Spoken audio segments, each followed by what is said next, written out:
Sziasztok gyerekek!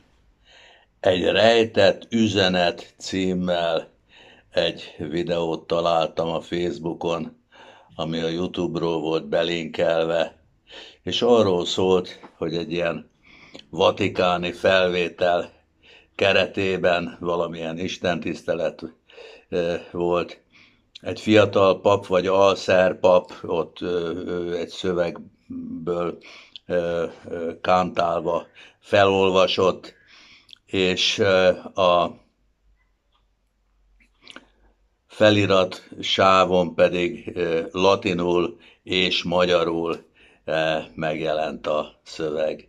És ez azt sugallta, vagy azt a látszatot keltette, hogy teljesen szak kifejezést használjak, hogy a katolikus egyházban Lucifert imádják a fényhozót, és azt mondta, hogy hát gyerekek, hát most fejeztem be a filmet, hogy hajnal előtt legnagyobb a sötétség, és hát akkora nagy a sötétség, hogy nem igaz. Hát én a katolikus egyházhoz tartozom, ha nem is vagyok aktív templomjáró, meg a szertartásokon nem veszek részt, de mivel nem léptem ki, oda tartozom.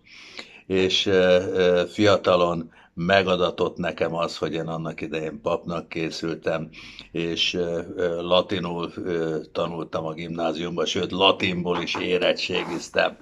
Na most nem kellett sok hozzá, hogy két alapvető hibát fölfedezek ebben a primitív lejáratásnak szánt videóban. Az egyik az, hogy ha az ember megfigyeli a száj mozgását, nem úgy mozog a szája, mintha azt mondaná, amit odaírnak a feliratra. Ez az egyik. A másik, hogy ugye latinból érettségiztem még ráadásul színjelesre, tehát ezzel a kiejtéssel, amivel ezt fölolvasta, azt a latin szöveget, hát ezzel egy kettes se kaptam volna. Ez az illető megpróbálta a latin szöveget felolvasni, de látszik rajta, hogy csak olaszul tud, és az olasz kiejtés szerint olvassa a szöveget. Tehát nem pap, aki énekel, hanem egy alávágott